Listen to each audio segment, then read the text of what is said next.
Bonsoir à tous, pas bonsoir, c'est un peu... Pardon, j'ai peu déphasé depuis quelques jours. Bon après-midi à tous et bienvenue dans cette 7e édition du Champs-Élysées Film Festival pour vous présenter notre deuxième invité d'honneur de ce festival à qui nous allons rendre hommage. Vous allez évidemment tout à l'heure aller plus avant dans sa filmographie puisqu'elle est là pour ça, mais un petit mot quand même pour vous dire que notre invitée aujourd'hui est une femme très talentueuse et qui a une 60aine de films, 7 séries et 6 nominations à son actif.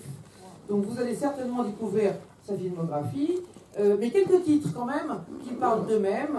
Backdraft, JF partagerait appartement. Dans les années 80, elle adopte des rôles de femmes manipulatrices ou glaciales, pour Shortcuts, Le Grand Saut, ou encore le film d'anticipation que moi j'ai adoré personnellement, Existence. Dolores Claiborne, adapté par Stephen King, et qui reçoit d'ailleurs un accueil très chaleureux du milieu indépendant. C'est pratique.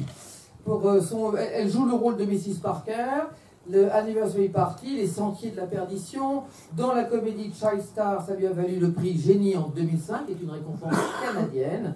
Et elle poursuit son rôle de médecin dans The Jacket. Margot va au mariage, sous la direction de Noah Baumbach, après une incursion vers la télévision dans plusieurs épisodes de Weeds de Greenberg, comédie dramatique du même Noah Baumbach, produite et coécrite par elle-même, et également, bien sûr, comme vous le savez tous, dans le Quentin Tarantino, le western, au casting très tarantinien, Les 8 salopards. Elle tourne avec les plus grands, Robert Altman, David Cronenberg, les frères Cohen, pardon, c'est super pratique ça, Noah Baumbach, Sam Mendes, Taylor Hackford, Quentin Tarantino, Barbet Schroeder et j'en passe. Elle donne également la réplique à Adrian Brody, à Tom Hanks, Sean Penn, Ben Stiller, Kathy Bates, Meg Ryan et tant d'autres. Nous avons souhaité lui rendre un hommage après un homme de talent, Tim Roth, une femme magnifique. La parité est donc respectée. Elle est avec nous ce soir. J'aimerais que vous lui fassiez un accueil digne de ce nom, Madame Jennifer Jason Leigh.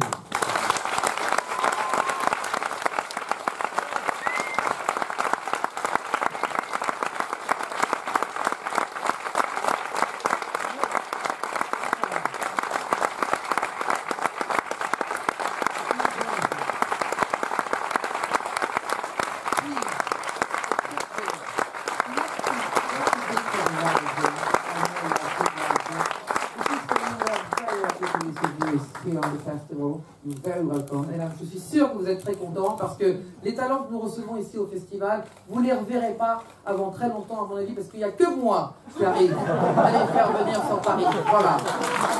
Je vais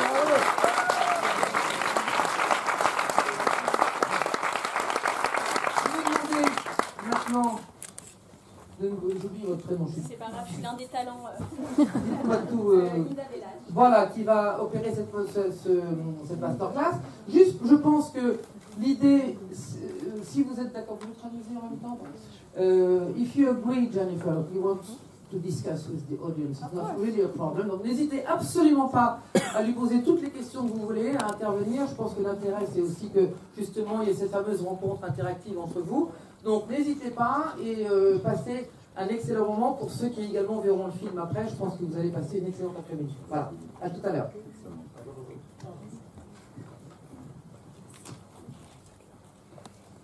Merci beaucoup. Thank you so much for being here with us tonight, Jennifer, and thank you to everyone in the audience who has joined us today. So I'm going to start with a very obvious question. How does it feel to be honored today in Paris? It's a very big honor for me. That's fantastic to be here. I'm so pleased I was able to come, and it's an immense honor for my life because French cinema has made such an impact on me from such an early age. So to be honored here today is very meaningful. Donc la première question était de savoir qu'est-ce que ça fait d'être mise à l'honneur ainsi par le festival. C'est un véritable honneur, effectivement, c'est une vraie chance, c'est fantastique de pouvoir être là. je suis vraiment extrêmement heureuse de pouvoir être sur cette scène, notamment parce que le cinéma français a, dès mon plus jeune âge, eu un rôle extrêmement important dans ma vie. I'm glad you said that because I was actually going to ask you if French cinema had any impact on your life. So apparently it does. Do you have any favorite director or actors that have inspired you particularly? Mais oui. Yes, like Isabelle Huppert is, I mean, always. Lace Maker was the first time I saw her on screen. Forbidden Games was one of my mother's favorite films, and so I saw it at a very young age because we would have big parties on New Year's Eve and we would screen films. And so this is one I saw over and over again growing up. And of course, all the films of Truffaut, Eric Romer, so many. Rules of the Game. And then, of course, I love Sandrine Bonnaire, Vagabond, Agnes Varda, Juliette Binoche. And there's so many performances that you just are awed by the subtlety and the beauty of the performances and the filmmaking. Donc la question était, est-ce que dans le cinéma français, justement, comme ça a été évoqué, est-ce qu'il y a des réalisateurs ou des acteurs ou des actrices en particulier qui l'ont marqué? Alors bien sûr, je pense à Isabelle Huppert, mais ma mère était particulièrement fan d'un film qui s'appelle Jeux Interdits, et on l'a vu en boucle, on le regardait presque chaque année au moment du Nouvel An. Sinon, évidemment, les films de Truffaut, les films de Romer, La règle du jeu. J'aime aussi beaucoup Sandrine Bonnaire, notamment son rôle dans Antoine Mémois d'Agnès Varda, une actrice comme Juliette Binoche, voilà, qui ont des rôles incroyables et une subtilité dans le jeu. And I feel like you being honored here today is one of the many great things that have been happening to you lately, because you've been into Netflix production, you've made the movie Annihilation with Natalie Portman, you've also been in a TV series on Netflix called Atypical. You've also starred in Patrick Melrose, the TV shows with Benedict Cumberbatch, and you've been in Good Times with Robert Pattinson that got really good reviews at Cannes. And this all has happened within 3 years of you being in the Hateful Eight, the Tarantino movie for which you got an Oscar nomination. And I'm bringing this up because I read an interview you gave to The Guardians where you said that before getting the role in the Tarantino movie, you kind of had made peace with the fact that your career had been great, but that you weren't expecting many new great roles. So do you really think that being part of the Tarantino movie has given a new direction to your career? Oui, absolument. Yes, I mean, it was quite life-changing and unexpected and wonderful. And that's the great thing about being an actress, too, is you never really know what's around the corner and what might come your way. So it's best to sort of stay out of your own way, and I think to try and predict or try and be a careerist or try and figure it out, because you can't. But yes, definitely, I feel so indebted to him and so lucky to have had the opportunity to work with him, and it also did change, because Tarantino doesn't look at actors or actresses and think, oh, well, what did they do last year? He really looks at your entire body of work, and as though it were yesterday, because he knows all of those roles and all of those parts that you play are in you, and that you are those roles. And so the amount of time that's gone by doesn't make a difference to him, but that's not so for most directors, especially in Hollywood. Et donc, il vous est arrivé énormément de choses extrêmement positives ces 3 dernières années. Vous avez fait 2 séries pour Netflix, un film avec Natalie Portman qui s'appelle Annihilation, une autre série anglaise avec Benedict Cumberbatch, le film Good Time des frères Safdie. Tout ça s'est passé en 3 ans depuis que vous avez fait Les 8 salopards de Tarantino. Et justement, dans une interview au Guardian, vous disiez que vous ne vous attendiez pas à ça, vous ne vous attendiez pas à ce que votre carrière prenne cette direction au moment du film de Tarantino. Et effectivement, c'est vrai que le film de Tarantino a changé le cours des choses. C'était extrêmement inattendu que je sois dans ce film. De manière générale, en tant qu'acteur, on ne sait pas ce qui va se passer. Et c'est impossible de planifier en fait sa carrière. Donc je suis extrêmement reconnaissante envers Quentin Tarantino.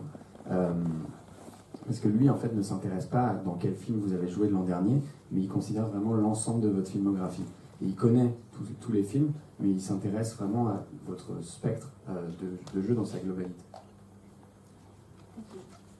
So, although you've worked with in independent cinema a lot, you are definitely a pop culture icon. And I would say mainly because of a movie you've made very young and that's had a huge impact on the cultural life of America, and it's called Fast Time at Ridgemont High. So we're just going to watch a quick scene from that movie for people in the audience who love it and for those who may not have known it yet.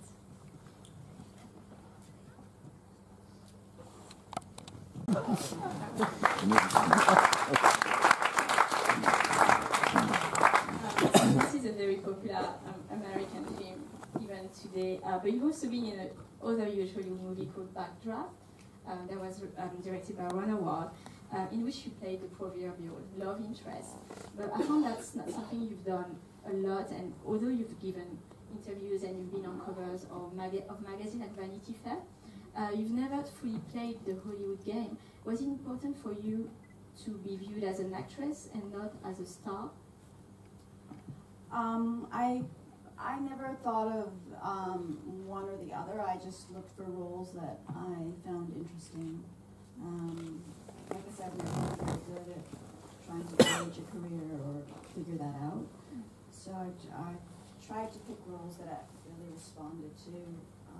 And occasionally you do one because you're told, like, oh, this would be good for you to do. So it's just interesting. It's an interesting process, yeah. Donc le film Fast Time at Ridgemont High est encore extrêmement populaire aujourd'hui. Vous avez été dans un autre film pour ados qui était Backdraft de Ron Howard, mais vous n'avez jamais vraiment joué selon les codes d'Hollywood. Comment est-ce que vous choisissez justement les rôles? Alors vous avez dit que je m'intéresse aux rôles justement. J'ai jamais été très forte pour déterminer une orientation dans ma carrière. La plupart des films que j'ai faits, je les ai choisis parce que ça m'intéressait de les faire. Et puis de temps en temps, il y a aussi certains rôles qu'on vous conseille aussi de faire tout simplement.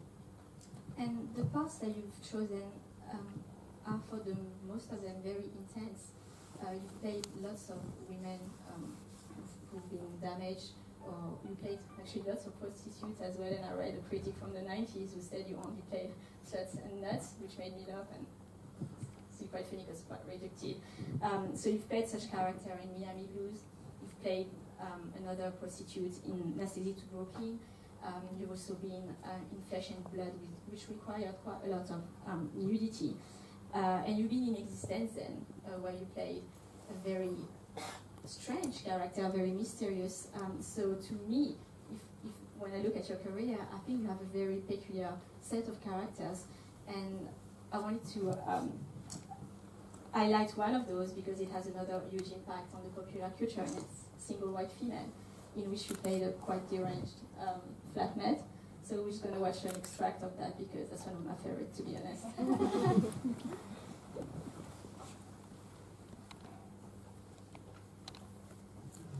They're showing up the picture. I spoke too fast.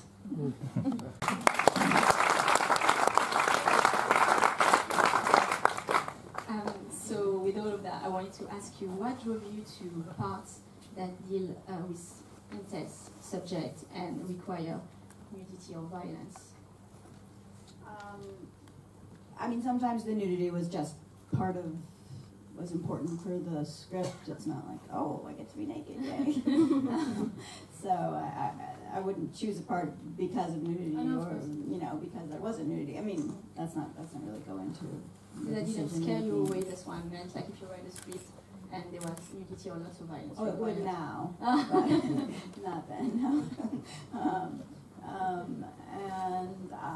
Yeah, I'm drawn to extreme characters or characters that are very different from me because, of course, you want to experience things from a safe distance, but you want to understand what makes people the way they are, and especially when they're so different from you or how you would function, or you read about people like this in the newspaper or even in a script, you know, completely made up, but there's something fascinating about them that you don't understand. By acting them you come to terms with them in a way that you begin to understand what makes them who they are and behave the way they do.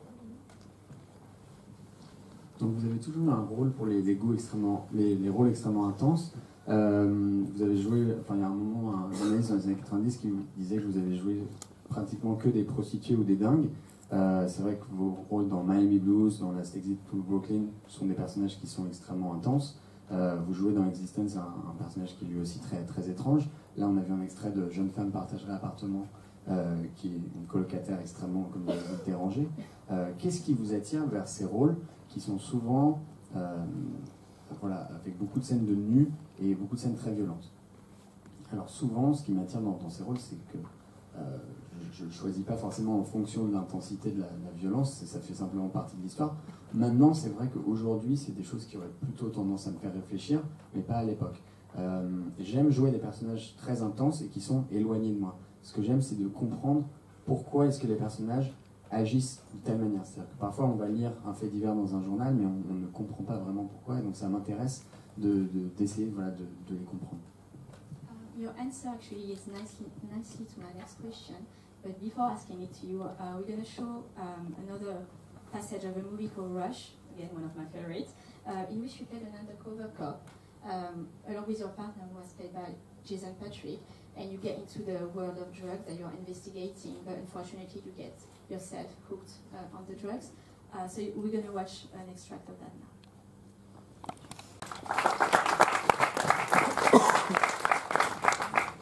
So I wanted to ask you, because you've played such intense role, and even as early as 81, if I'm not mistaken, you played an anorexic teenager in a TV movie, I think it was, and you had to lose quite a lot of weight for that part.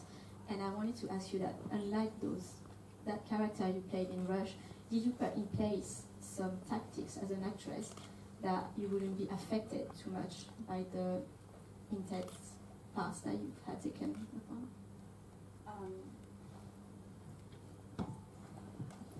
I mean, you always, I think as an actress, you know, you are acting, so you do all your research and you meet people that have had the experiences that you're playing, and you get as close to it as you can, but you keep a safe distance so that you can really make believe in a way, you know, and throw yourself into the role. But I always feel like you get a little bit, it's almost, I always compare it to like having a virus, being a little sick when you do a film and you get really invested in a character and it stays with you for a while, just like a cold would, and after about 2 weeks when the filming is done and wrapped, and then 2 weeks later you start to come back to yourself and you realize, oh, I don't walk like that, and I don't say those things, and I don't move my hand that way, and then you realize, oh, that was the character, that wasn't me, and that's, but it sort of infects you, even if you are, you know, obviously I mean, I didn't shoot up when I was doing Rush or take drugs, or I never prostituted myself or anything like that. But still, like when there are other things that do affect you that you don't realize until the shooting is over and you have time to come back to yourself. Donc là, on a vu un extrait de Rush, qui était un film avec Jason Patric dans lequel vous jouez une policière infiltrée. Vous avez donc souvent joué des rôles assez extrêmes. Dès l'adolescence, vous avez joué le rôle d'une anorexie, par exemple, dans un téléfilm. Est-ce que vous avez des techniques pour vous maintenir à distance de l'intensité de ces rôles très forts? Et la réponse, c'est tout simplement que, en fait, quand vous êtes acteur, vous jouez. Donc, évidemment, vous avez toute une phase de recherche où vous rencontrez des gens, mais en même temps, vous vous rapprochez de votre personnage, mais vous essayez de garder cette sorte de distance. Et en fait, je dirais que c'est un peu comme quand vous êtes malade. C'est-à-dire que vous allez avoir un rhume, et puis même quand ce sera fini, ça va rester pendant à peu près 2 semaines. Donc je garde le rôle, et puis souvent 2 semaines après le tournage, je me dis, ah oui, en fait, je marche pas vraiment comme ça, je parle pas vraiment comme ça, je tiens pas vraiment ma main de cette manière. C'était en fait le personnage que je jouais. Et ça vous contamine vraiment, mais évidemment, je prenais pas de drogue quand je faisais ce genre de film, je me suis jamais prostitué. Mais je pense que voilà, il y a d'autres choses qui sont peut-être un peu moins intenses, mais qui vous touchent aussi sur un niveau très intime. You've been described as well by The Guardian as a director-oriented actress. Do you feel that you've been also protected by the directors you worked with when you did those roles? Is that important to you to choose a film because of the director attached to it? Yes, I think it's a director's medium. So you need to trust your director, of course, and feel safe. Because if you don't feel safe to fail, then you can't really act. So you have to be free as an actress, and to do that you have to really have faith and trust. So I feel very blessed to have worked with such great directors, and yeah, I feel very lucky. Et donc il y avait notamment un journaliste du Guardian qui a dit que vous accordez énormément d'importance au réalisateur qui va travailler avec vous, que vous choisissez presque vos rôles en fonction du réalisateur. Effectivement, c'est vrai, parce que le cinéma est un art qui est fait par des cinéastes, c'est vraiment leur forme d'expression artistique. Et je pense que l'essentiel quand vous travaillez avec un réalisateur, c'est de se sentir en sécurité. C'est qu'à la fois, il vous donne une liberté, mais qu'en même temps, vous ayez une entière confiance en lui.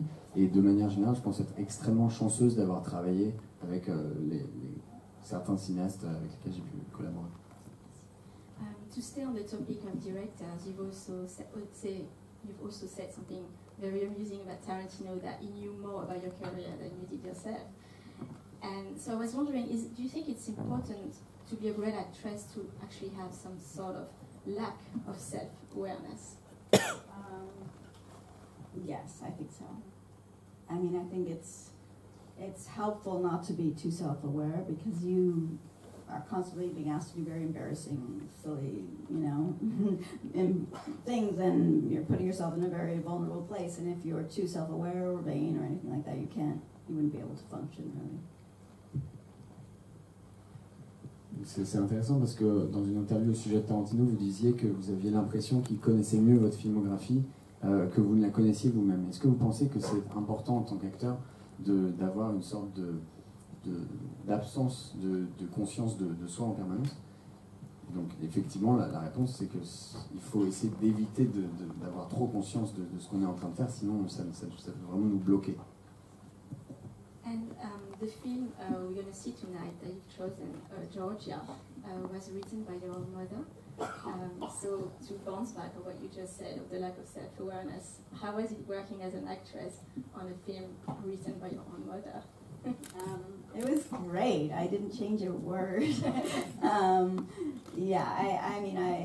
I loved my mother's writing so much. And it was actually after doing Single White Female that I came up with this story about two sisters, and I asked her if she liked it and if she'd want to write it. And she did. And then we went everywhere to raise the money, and then we actually raised it at Cannes. And yeah, I loved working with her, and I love this movie very much. So I'm so happy to share it with all of you tonight. Donc le film qu'on va voir après cette masterclass, c'est un film qui s'appelle Georgia, qui a été écrit par votre mère. Est-ce que vous pensez que notamment dans ce genre de projet, c'est important d'oublier qui on est, d'oublier l'image qu'on a de soi?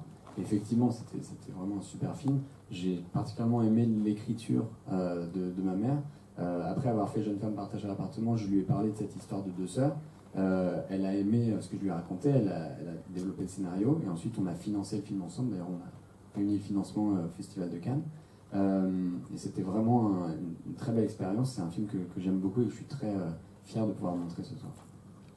So in this movie you sing, and you've actually also been in Cabaret live, and you've also been nominated for the movie Anomalisa, and you also sing in The Hateful Eight. So we're gonna actually watch it. Sorry, I can't speaking. sing. Don't say well. But apparently you do, because I think that passage from The Hateful Eight we're gonna watch is actually do you want to get solid? Shall we report? I think we're gonna watch it for the public because they do love it. So let's hear you sing.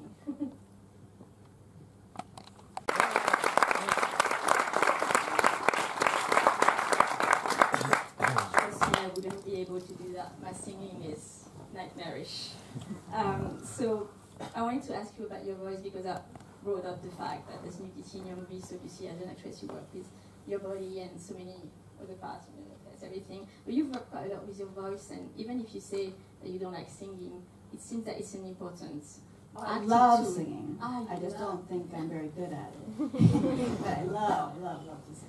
So you do something like you think you're not good, but you do it anyway? Just because I enjoy it. But I enjoy it so very much. But no, in my family, I was never the one with the voice. My older sister had an incredible voice. I mean, Georgia is very much inspired by my older sister. My younger sister has an incredible voice. My mother had an amazing voice, but I was sort of the one that was always like, but still, it means so much. So, like getting Anomalisa, which I think is screening tomorrow night. So yeah, it's programmed anyway. Yes, which is only my voice. Meant so much to me that Charlie Kaufman wrote that with me in mind, because I never thought much of my It's voice. actually probably what I like the most in you. I think you have a very distinctive voice. Vous chantez souvent dans nos films, vous avez fait la comédie musicale Cabaret, vous donnez votre voix à un des personnages du film Anomalisa. Là on a vu une scène des 8 salopards dans laquelle vous chantez. Justement cette voix, bon évidemment en tant qu'actrice vous utilisez votre gestuelle, votre corps, mais votre voix paraît extrêmement importante. Alors déjà, donc il y avait sur le chant, j'adore chanter, même si je pense vraiment pas être bonne, mais ça me plaît de le faire, donc j'aime beaucoup chanter. Ma grande sœur a une voix vraiment incroyable, d'ailleurs c'est d'elle que s'inspire le film Georgia. Ma petite sœur a une super voix, ma mère aussi avait une très très belle voix, la mienne était vraiment pas terrible. Et justement quand à Anomalisa, pour Anomalisa d'ailleurs qui va être projeté demain soir au festival, Charlie Kaufman a décidé de me choisir, et c'est un film dans lequel on n'entend que ma voix, dans lequel je prête que ma voix, ça m'a vraiment touché qu'il me choisisse uniquement pour ma voix. And you've also been a director, because you've directed a movie alongside Alan Cummings, who was in Cabaret with you. And I want to ask you, because you're an actress, prime and foremost, did you surprise yourself as a director? Yeah, it was amazing how much you want the actors to do what you ask them to. That's why I wanted to ask, but try to do it in a certain way. And then afterwards, I found myself really trying to please the director in a way that I hadn't known before, because you realize how much, when you're directing a film, of course, there are so many times when you're, especially on Anniversary Party, we wrote it for all of our friends, and with their voices and their cadence in our minds, and what we would think would be fun for them to play, and to play with them. So we didn't really have to do a lot of directing, and it's always nice to be surprised by what people do. But you do realize how much, you know, everybody has a question, and you have to know you're sort of answering everybody's concerns, and it's very exciting and really wonderful to direct. But you also, as an actor, afterwards, you really appreciate what the director is going through in a different way. All right, thank you so much for answering my questions, and now we're going to give an opportunity to the audience to ask some questions. Oui. Ah oui, pardon. I'm very happy to. Non, s'il vous plaît, monsieur, s'il vous plaît, traduire pour la traduire. Alors nous avons co-réalisation avec Alan Cummings, de Anniversary Party. Est-ce que en faisant ce film, est-ce que vous avez découvert des choses qui vous ont étonné sur le processus de réalisation? Alors la principale chose dont on s'aperçoit, c'est qu'en fait, en tant que réalisateur, on a vraiment envie que les acteurs fassent ce qu'on leur demande. Et je me suis aperçu, après, quand je suis redevenue actrice, que j'essayais vraiment de satisfaire au mieux les désirs de mes réalisateurs. Après ce film en particulier, on avait choisi des amis en tant qu'acteurs, donc on avait écrit en pensant à eux, donc on ne les a pas énormément dirigés, mais sur un plateau de tournage, vous êtes submergé par des questions, tout le monde vous pose des questions en permanence sur tout, et il faut avoir des réponses. Alors, maintenant, c'est à votre tour. Oui, alors, bonjour. D'abord, un grand bravo à Sophie Dulac pour la formidable organisation de ce festival, and the presence of Tim Roth and Jennifer Jason. Hi, Linda. Bonjour, Linda. On a discuté hier around the film of Verhoeven, Flesh and Blood, and I'm very happy to see again Miss Jennifer Jason Leigh. I see you in 1992, 26 years old, in Cognac Film Festival for Rush. I have something to you, souvenir, remain, about this picture. And 6 years before, I have seen in Cognac a very good film to Itcher, was the first prize. Alors, je dis aussi en français, c'était le premier film qui a eu le Grand Prix au Festival de Cognac. Oui, c'était Itcher. Alors, moi, ma question, elle traverse. My question is around the woman's look in violence of this world. Because we can see, you make a trip between the medieval time in Flesh and Blood to the Western, of course. It's very rare now in 2015 to do a Western. Thank you very much, Quentin Tarantino, for his very, very wonderful film. And this film, you know, Tarantino knows very well. I have met him. He knows very well the story of movies. And this film is a remake of Day of the Outlaw, Without Girl. Your reference. Monsieur, on vous entend mal dans le micro, pardon. Oui, pardon. Your reference as actress in violent film, medieval, Flesh and Blood, Western, The Hateful Eight, or thriller, Single Run Female, or The Hitcher. Monsieur, vous pouvez pousser la question. My question is about the Western, okay? About the Western, I know you have seen old film, American, of the big characters, as Calamity Jane, for example, Gene Arthur, or Barbara Stanwyck, la question. Have you a special reference in Western culture to do exactly this very, very big composition? I think you merit an Oscar for this picture. Okay.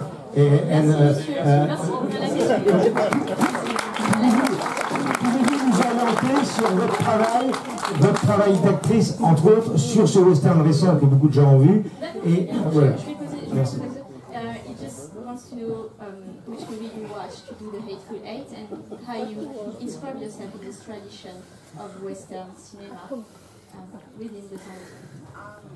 Well, I mean, he gave us The Tall Man and a few other Westerns. I had seen a bunch of Westerns, Redwood River, and many, many Westerns I've seen over the years. But really, it's a Tarantino film, so more than anything, I mean, I watch the Westerns and I love them, but more than anything, it's just reading his script over and over again and rehearsing with those actors, and you're just immersed in that world.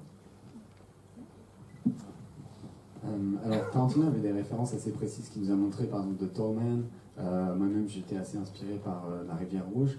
Mais avant toute chose, c'est un film de Tarantino. Donc, même si j'aime le western, le travail vient surtout de la répétition avec les acteurs et du travail autour du scénario. Oui, par ici. Hi, hi Jennifer. I've interviewed you a few times. I'm a journalist from Australia, actually.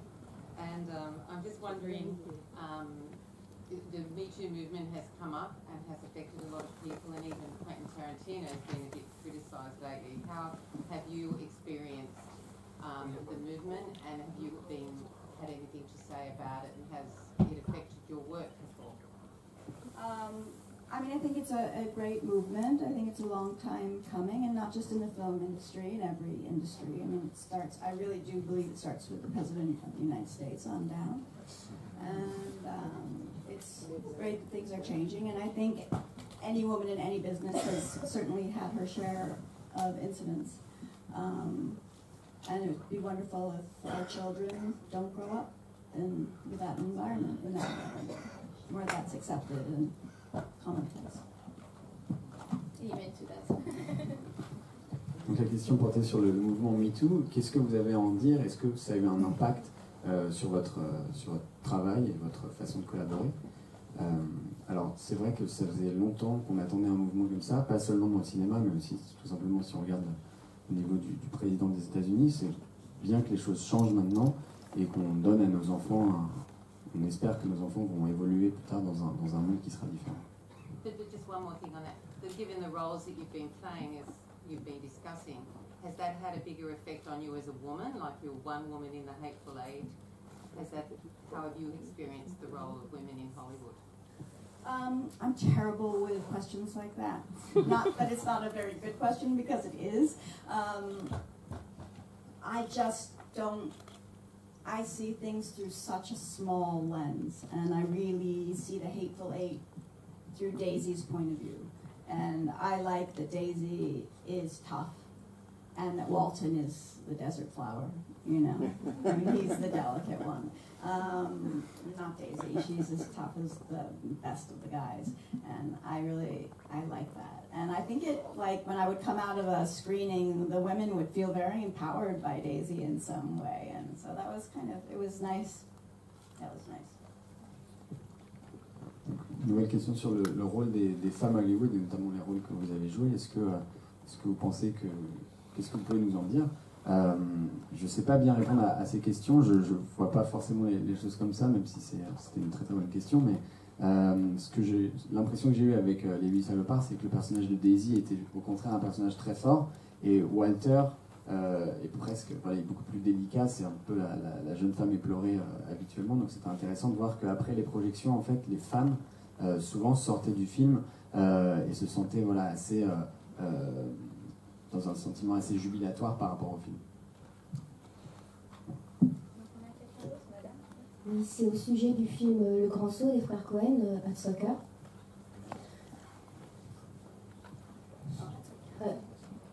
Si ça pose pas de soucis, je peux poser la question en français. Oui, aucun problème. Oui. Alors voilà, ce qui m'a frappé dans ce film et ce qui m'a fait... ce qui fait que je vous admire maintenant, c'est le flow incroyable que vous avez dans ce film. Vous avez un débit de parole incroyablement élevé.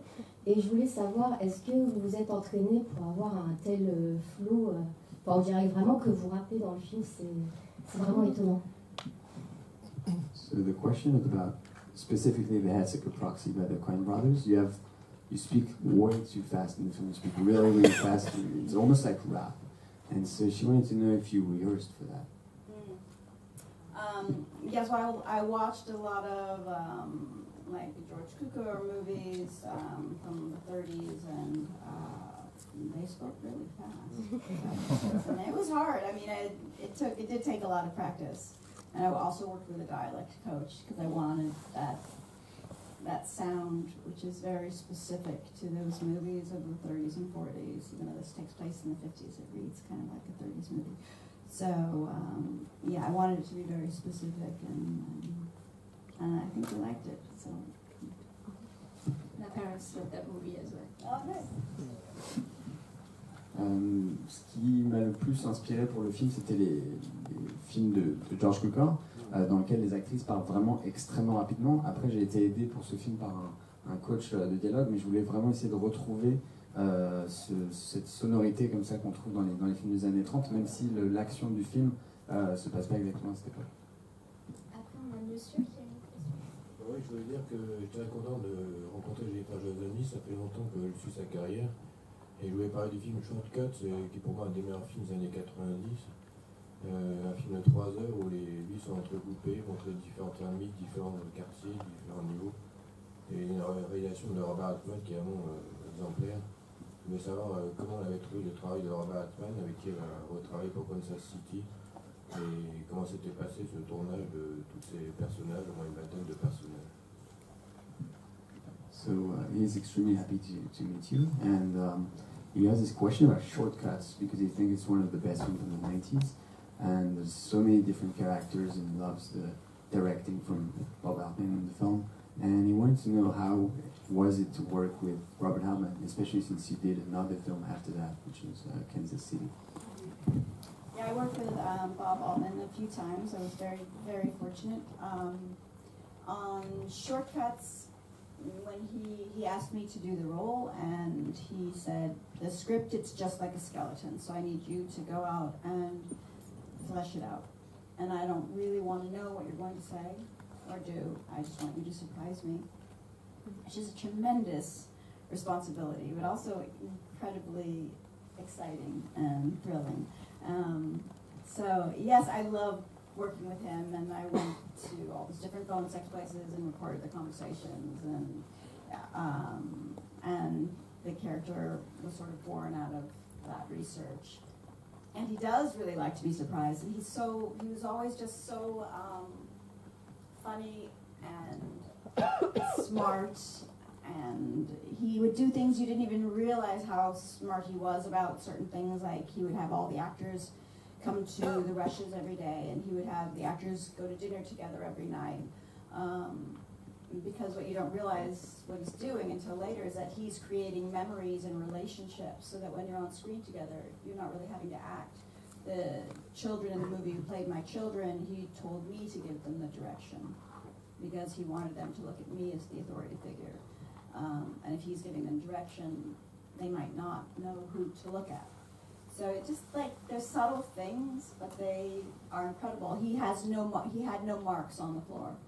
So usually when you act, you have a mark that you have to hit so that the camera can get focus. But on an Altman film, you go wherever you want, whenever you want, and he'll find you.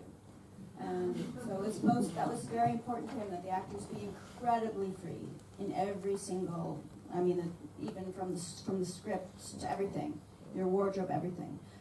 So he was a very inspiring man to work with.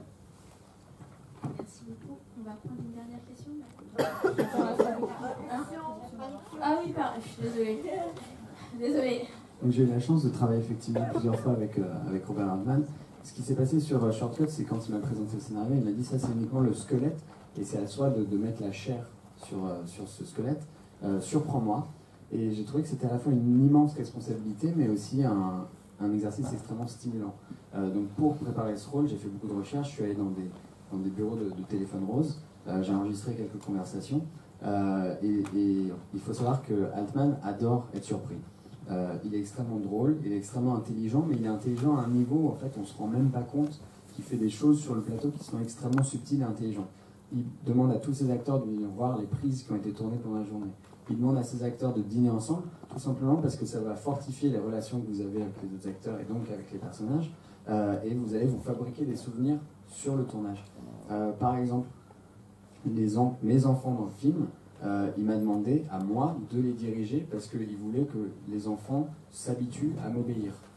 Et ça, j'ai trouvé que c'était vraiment quelque chose de très subtil, mais de vraiment intéressant comme indication. Pareil, il ne met pas de marque sur le sol. D'habitude, on met des marques sur le sol que les acteurs doivent respecter pour que la caméra soit nette sur leur visage. Avec Robert Altman, voilà, il n'y a pas du tout cette notion de caméra. Les acteurs vont où on veut et ensuite, c'est à lui de vous trouver. Merci. Donc une dernière question, c'est avec madame avec les lunettes. Désolée pour les autres, on va lancer le film après. Thanks. I just wanted to know if making a series is as good as making a film for you. Just seen you in Weeds recently, and I think you're amazing. Is there a difference for you to do a series or film?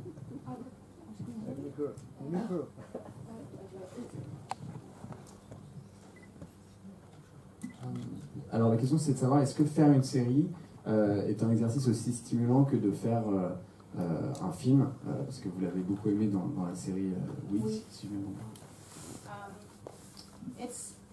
What's different about it is that you don't.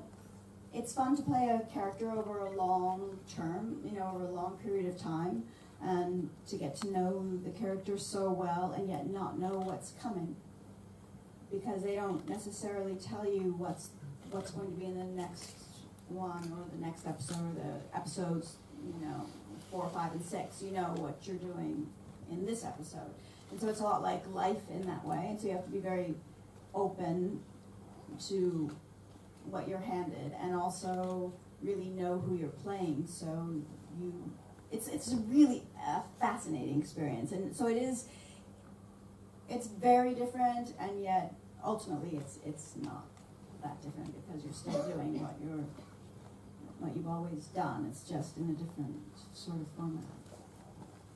Thanks. So thank you so much for sharing all of that with your Jennifer. I'm so sorry. C'est en fait je vis à Londres, donc je suis déconnectée en fait. Vraiment, je m'excuse. Dans l'expérience des séries, ce qui est vraiment intéressant, c'est de jouer des rôles pendant aussi longtemps, mais paradoxalement, en fait, on ne sait pas. Parfois, on ne vous dit même pas ce qui va se passer dans l'épisode suivant. C'est-à-dire que vous tournez l'épisode 3 et vous ne savez même pas ce qui se passe dans l'épisode 4. C'est exactement comme dans la vie. Après, ce qui est important dans la série, c'est que vous apprenez à connaître le rôle que vous jouez. Et ça, c'est vraiment fascinant. Donc c'est différent de l'expérience du cinéma, et en même temps, c'est pas si différent. C'est juste un format, je pense, qui est fondamentalement différent. So thank you again, Jennifer. So I forget that they need to translate. So apologize again for that. So thank you so much for coming here. And thank you for your very interesting questions.